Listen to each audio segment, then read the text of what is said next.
Hyman Khan here for Seconds Out with British Boxing Hall of Famer Joe Gallagher. I thought I'd bring a smile to your face, Joe. How you doing?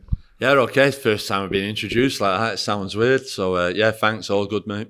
Good to hear. Good to see the gym, like we just mentioned, flying right now. A lot of fighters with dates, new additions to the gym, all gelling well and nicely. How you feeling heading into a number of fight dates? Yeah, I think we're busy for, 6-7 weekends consecutively, starting in May the 11th, obviously Paul Butler's IBO World title fight, on the undercard of Callum Johnson, Mikey Talon, Clark Smith.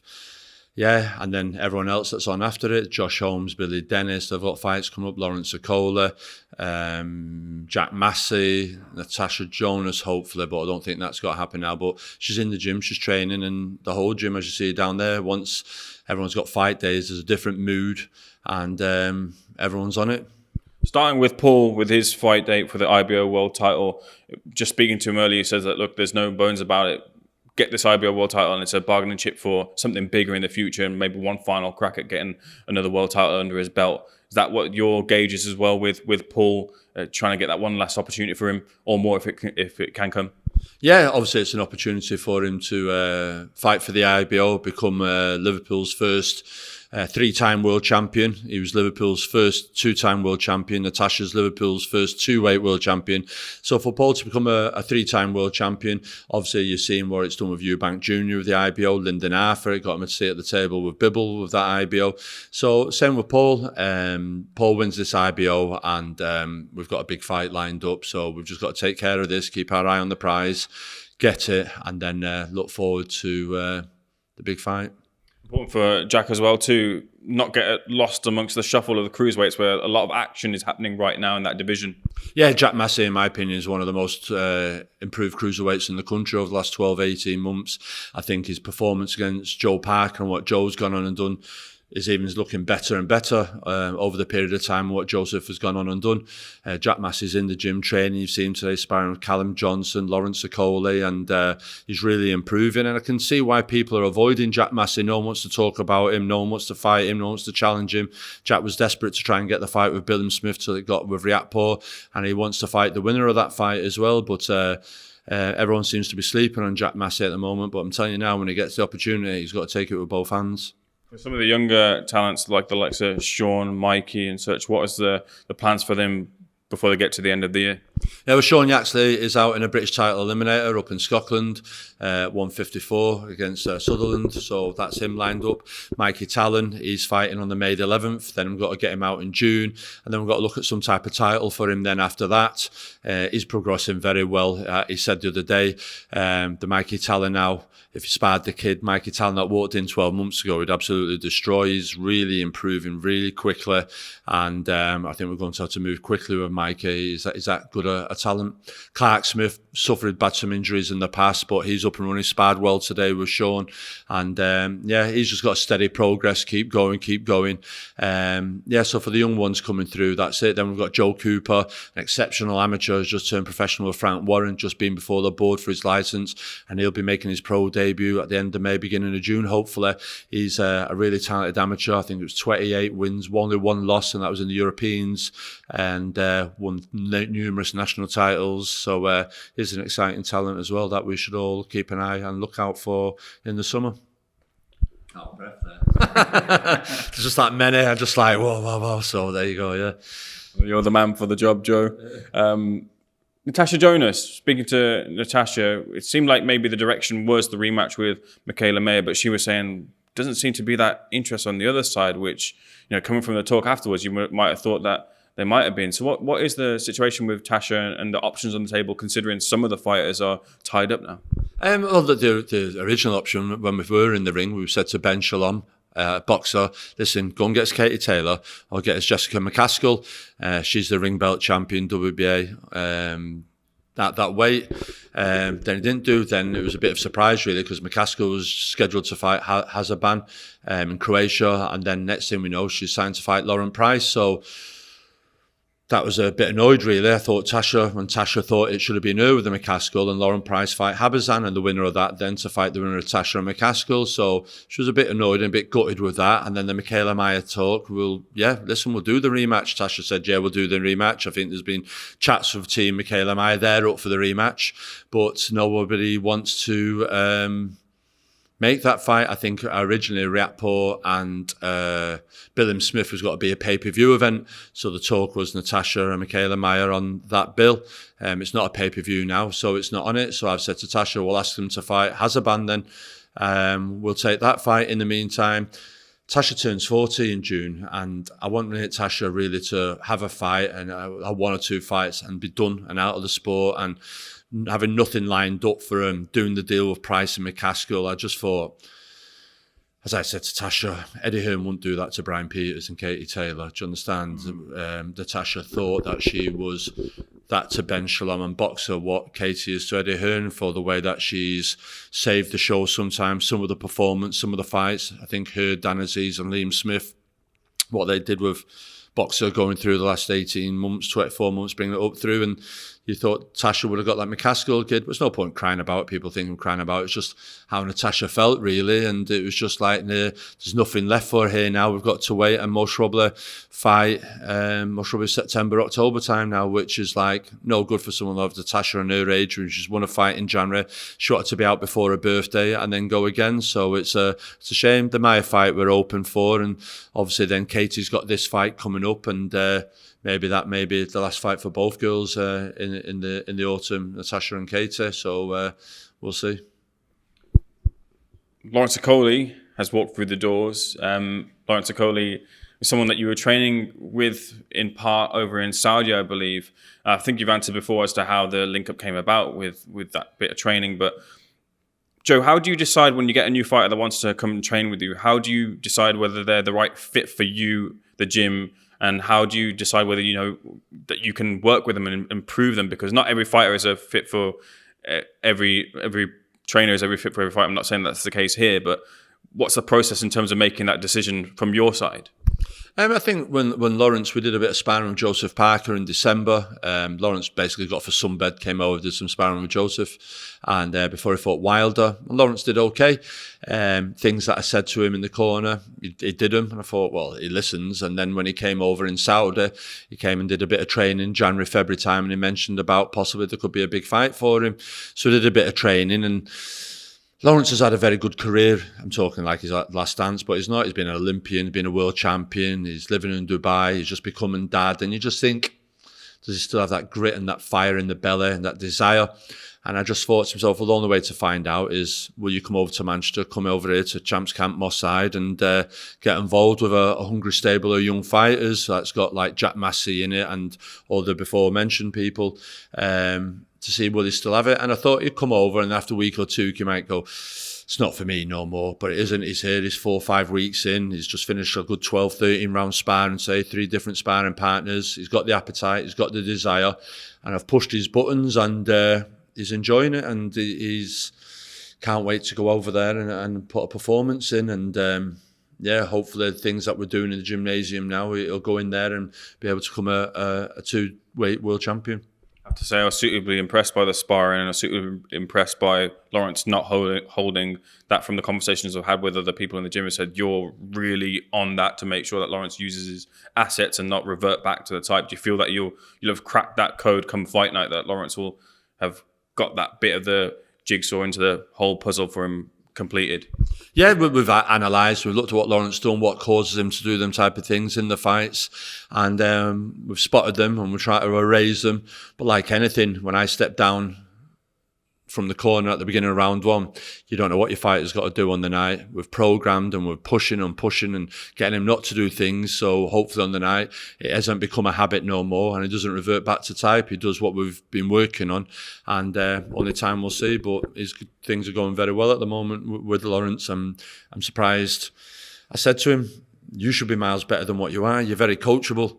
It's just like, how are you not better than what you are? So there's a lot of work for him, and hopefully now, like you say, he'll bring this into the fight. There's a moment when I was watching the sparring there, you were calling out specific combinations, and you listened to one of them, and he did it to great effect.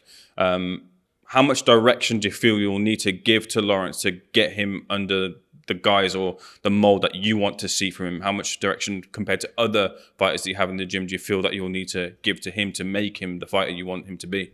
I think like all the fighters, whether it be Crawler or Natasha Jonas or Paul Bulter, we have a game plan, and it's my job in the corner to make sure that we stick to that game plan. They don't let their emotions override what they're really wanting to do. And it was the same with Lawrence on the night. We're going into a right bear pit of an atmosphere over there.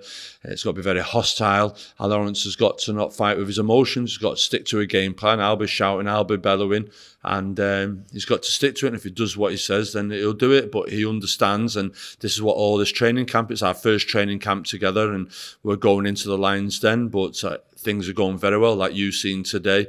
But it's all right doing in the gym. He's got to take that out of here now and do it elsewhere. So in the ring on the night. But no, I said so earlier, he's very coachable and he's doing what I'm asking of him. On small, eye on heavyweight? Yeah, no, definitely. I think Bridgerweight's a good division for the people. Like you can hear him laughing then after 13 round sparring today, and he told me he was tired. I'll give him laughing on Monday. But listen, but that shows you the good place he's in. But yeah, exactly. Bridgerweight up to 16 stone. There's some small heavyweights out there. If you look at Joseph Parker, if you look at Deontay Wilder, that are always in around the 15.5, 16 stone mark. It could also entice them to come over and fight Lawrence Okolie for that belt, or it could, like I say, let Lawrence have a defence in that, get his feel and his weight about it before he moves into the heavyweights where you're talking your 18, 19 stone men. So, yeah, obviously the main job is though just to go and become a two-weight world champion. And like Lawrence said, if he wins this, he's got to be like Mayweather. He's got to be walking around that WBC belt all day, all long. And I think not being a world champion now and people talking about you as a world champion of that, I think Lawrence knows that now, what it's like to be on the outside, and he's back hungry and he's willing to get that belt. You feel that the CBS match is one that you want him to take and want to be part of? I think whatever's gone on Chris Billam-Smith in the past, that's it. He's not on my radar. We don't want to talk about it in the gym. We're talking about Bridgerweight, a new division, and the fighters that are in and around there or in the heavyweight division. So that's gone now, that Chris Billam-Smith, unless he moved up at a certain point. But Chris Billam-Smith's only talked in the gymnasium when it's Jack Massey. Fair enough. Joe, get your thoughts on a couple of things in the wider sphere of boxing. First of all, I want to get your talk on some of the fights in the Matchroom versus Queensberry 5 versus 5. Leading off with, I never thought I'd see the day where Eddie Hearn and Deontay Wilder were shaking hands and Deontay Wilder was fighting under the banner of Matchroom. But we're here. He's taking on Zhilei Zhang. Who are you favouring in that fight? It's mad. I like Deontay Wilder. It showed... I was surprised, really, in the way how Daniel dealt with him. He did very good. Zhang isn't a big mover. He stood there right in front of you, and I think it's an ideal opponent for Deontay to let that right hand of his go. So it'll be an interesting fight, but I just think Zhang, there isn't enough movement with him to get out of the way. He's got a good southpaw, there isn't a big punch output. If he lands, I'm sure Deontay will be in trouble, but I just think this is set up for Deontay to be back with a bang, and they've picked the right opponent, southpaw. Deontay has to throw the backhand, and I think that's what it's got to be on the night. Daniel Dubois takes on Filip Hrgovic. For some, this might be a step too soon for Daniel, but for others, the confidence is sky high. It's the right time to take on someone like Filip Hrgovic. Do you feel it's the right time for him to take on the likes of Hrgovic, who's been waiting for that title opportunity? Yeah, exactly. Daniel's on a good run of form at the moment. Obviously, his confidence is flying high. And like I say, they were quick to match him up tough again. Here he is now going fighting Hrgovic, and he's in the best form of his career at the moment, so why wouldn't he?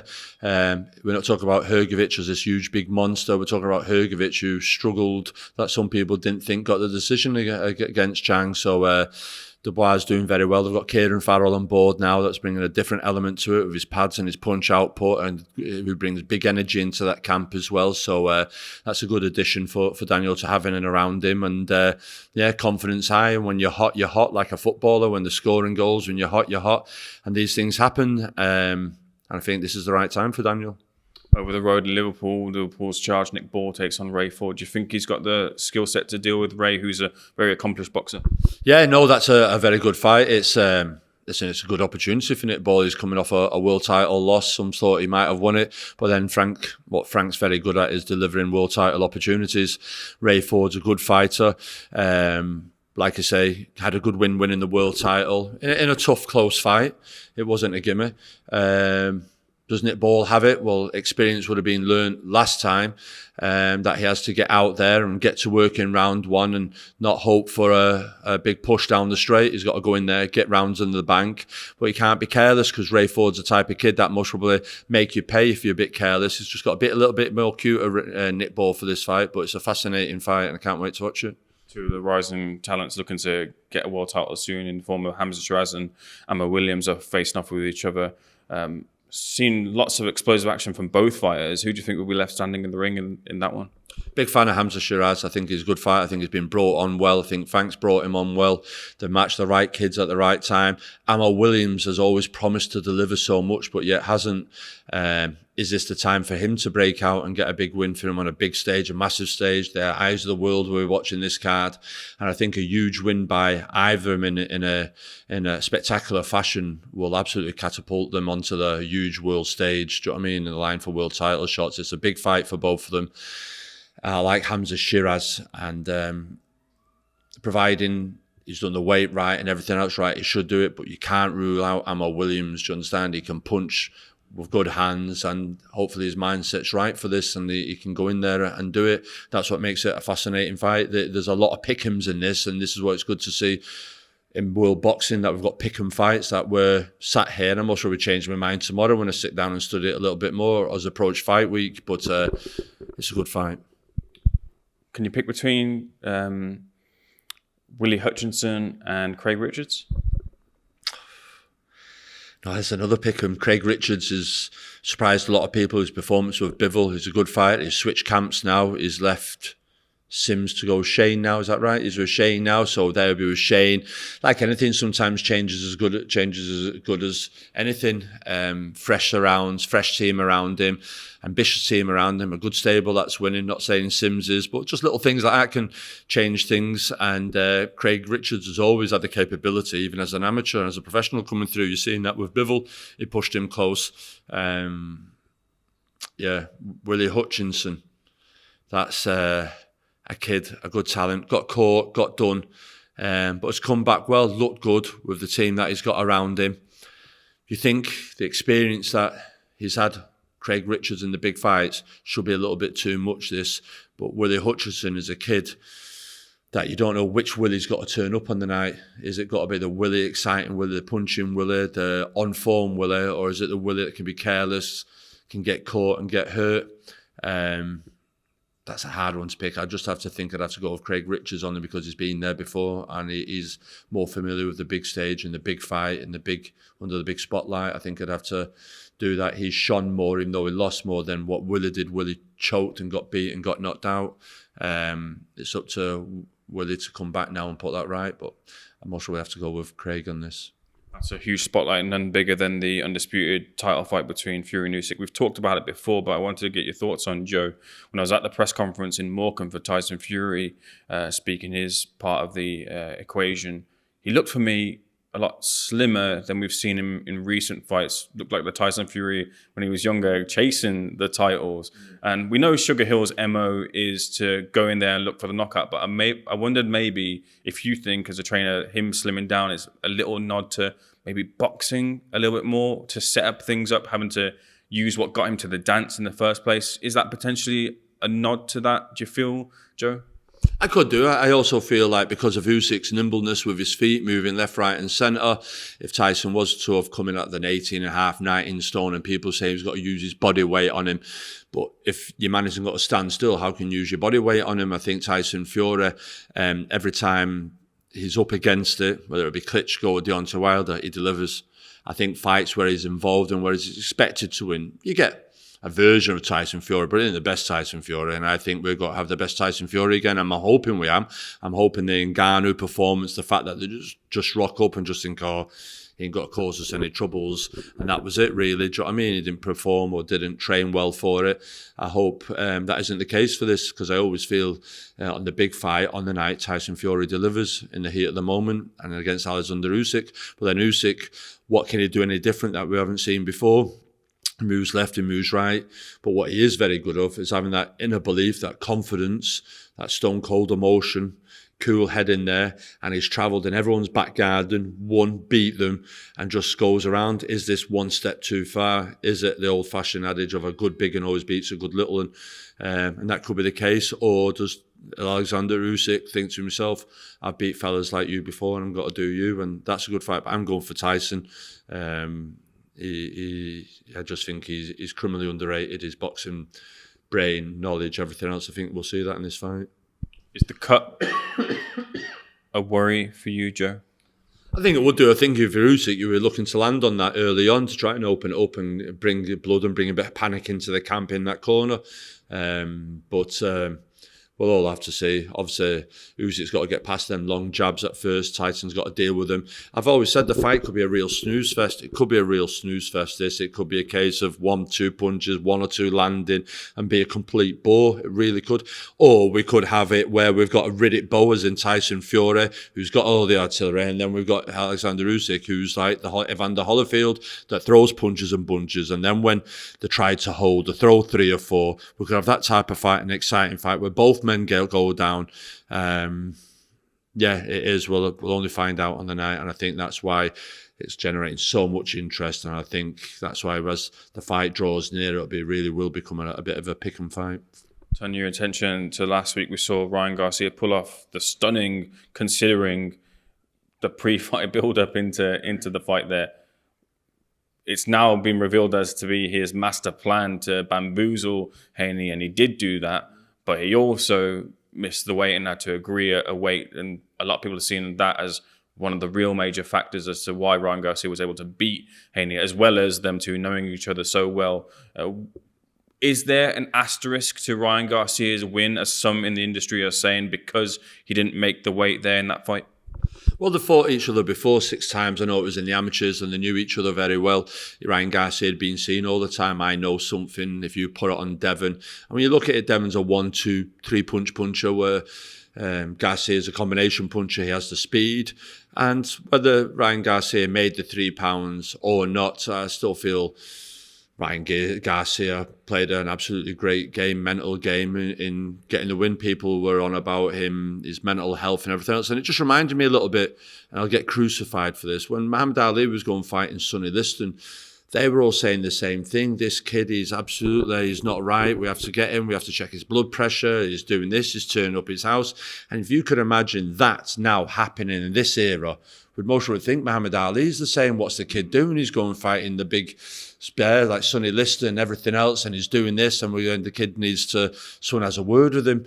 And that's basically what Ryan Garcia has done. He's come from a YouTube industry. He has plenty of followers, and obviously he's then developed a boxing career. He's doing really well, and now obviously he's tapped into that again, and he's played a blinder. People say mental health and all that. Well, it may be, it may not be, but what we're going off is what we did in the ring the other night. Did he break down like your man did against Lennox Lewis in tears, Oliver McCall? No, he didn't. He rose to the occasion. He put a phenomenal performance in. He had a devilment about him. He was fit for the 12 rounds. And he put a bet on him when the odds are at the wildest after he weighed in, drinking apple juice or whatever it was, and he cashed in, and it's like I say, it was a phenomenal performance. Do we want to see it again? I'm sure we'd all want to see it again, but that type of a beating Devin Haney took, that's a hard beating for him to come back from. He's got youth on his age at 25, but he's been done, and that type of a beating can stay with you for a good while. It might take him a few fights to get over it before he's back on the horse and full steam ahead again, but that was a good win for Garcia, and his puncher power was great. He's just become one of the biggest names in world boxing now, Ryan Garcia. I don't think you will get crucified for that. Jeff Powell was saying the same sort of thing when I asked him pre-fight. He said it was reminiscent of Ali heading into the Sonny Liston fight. I spoke to Chris McKenna though, when I had a conversation with Chris about the fight. He said he had concerns about when fighters bring up, killing their opponents and that thing happening. Where do you stand on that, Joe? Part of it is selling the fight, but there's also, no one wants to see that happen in the ring, and people think like you shouldn't bring that conversation into it. What's your thoughts on that side of the promotion game and whether that should be allowed? No, I'm not a big fan. I think it was Devin Haney's dad that said that. To be fair to both have said in some form of the camp, Devin Haney's dad has said it, and also Ryan Garcia has said it as well. Yeah, I know emotions are running charged and you're feeling the blood that you've got to win, but you're trying to psychologically get into people's head, and like some people say, I'd rather die in the ring than lose, and that's just like stupid talk, you understand? But the heat and the moment and on the night, it's just like, I'm not saying it's different. I'm sure footballers would do anything to win the World Cup and kick that ball, but they're not got to say, I'm going to kill myself or die on a football pitch to score that goal. I mean, it's bad talk. We don't really want that. I think the fight sells itself. There's plenty of talent. There's plenty of power in there, and we don't really want to be able to go in there saying we're trying to kill people. It's a sport at the end of the day, and boxing's known for how they conduct themselves. That they can go in there, prove to see who's the better man. And at the end of it, shake hands, go away. Some people go away and have a drink, and some people go away and be best friends for life. Just picking that back up there, Joe. You're making the point as technology bites me in the backside. Jamie Moore and Matthew Macklin, you're making that point about the comments. They obviously gave everything in the ring, and listen, Jamie Moore won the fight, but then after the fight they've gone away and become best friends, and that type of relationship and bond that they've gone through together, very much like a bit like Eubank Ben to an extent, that the elders, not the youngers, where they gave so much into fabulous fights that although there's always been back and forth, but there's mutual respect there between the two of them. Don't want to fail to mention as well the work that you're doing over in Saudi Arabia. How's things progressing as you're working with the talent in that region and getting them ready for their future fights? Yeah, no, brilliant. It's doing very well. We've gone through the selection process. The team's up and running. We put kids into the first tournament, the National Championships Regional over there last weekend. Put 5 boxers into it, 4 medals. We've got 2 gold, a bronze and a silver, so I'm really happy with that. We're sending a team of schoolboy youths over to Europe for a tournament there coming up at the back end of the month of May. So that's going really well. I'm really pleased about that. That's going up and going. And there is some really good talent. I was speaking to Frank Warren the other day about it, the talent that's there over there. And there is some kids that are very good, 17, 18, 19, that would be great additions and make good pros. And I think you won't be long before you see that side of it, the professional side, developing over there. You learnt much Arabic? It's a difficult language. I'm sure a couple of things, but a couple of things. But it's like anything. Whether I go to Portugal, I know a little bit of Portugal, but I have to be in Portugal to speak it, and I have to be over there to do it. Mashallah, they always say that in the gymnasium, so we're always having that. There's a few things, but I'm not being rude or ignorant, but yeah, it's good. I love it over there, I really do. Over there, it's fantastic. The team that we've got over there, I'm really proud of them. It was great to see them all medal, the work that we've put in, the support that we get from His Excellency and the doctor there, the team that's over there. Gear, the Mike Tyson gym, it's just brilliant. It's got a really good vibe over there at the moment, and we're all excited for what the next couple of months are going to look like. Sure, you pick up more along the way. Last thing I wanted to touch on, Joe, before I let you get on with the rest of your day. Bit of a shock news when it came out. I don't know if maybe you were teasing this in the past, but Mike Tyson is returning to the ring. It's an exhibition against Jake Paul. Very interesting from Jake, who kind of won some of the favour with the hardcore boxing crowd and looking to go the traditional boxing route, not fight YouTubers or go into the crossover scene or whatever. But now he's come back and he's looking to take on Mike Tyson. For many people, don't want to see him back in the ring, but some also want to see Mike Tyson back in the ring. I'll say it's fair as that. Where do you stand on Mike Tyson's return in an exhibition against Jake Paul? Listen, it's an exhibition. It's an exhibition. He's not doing something that people haven't done in the past. Floyd Mayweather's still doing exhibitions. Muhammad Ali did exhibitions against wrestlers and everything else. So it is what it is. But to try and make it in that it's a contest and people want to sanction and put belts to it, it's not. It is what it is. It's an exhibition, very much like when Mike and Roy Jones did an exhibition. It's not the first time Mike's done this. So, but for Jake Paul then to try and make out, then like you say, it's a step in the boxing career and everything else. But what you've got to do with Jake Paul is give him huge credit and kudos. Do you know what I mean? They're bringing boxing to Netflix. On the undercard, we've got Katie Taylor Serrano won it, which is a brilliant fight. And I just think, I won't say it's made other promoters up the game. I think boxing at the beginning of this year, or more so at the beginning of last year, we all said like it's got to pull its socks up. People aren't talking about boxing no more on what His Excellency's done over there in Saudi with the big fights and now the 5v5 card, and what Jake Paul's done and what he's done with Amanda Serrano and himself as well, putting himself in the limelight.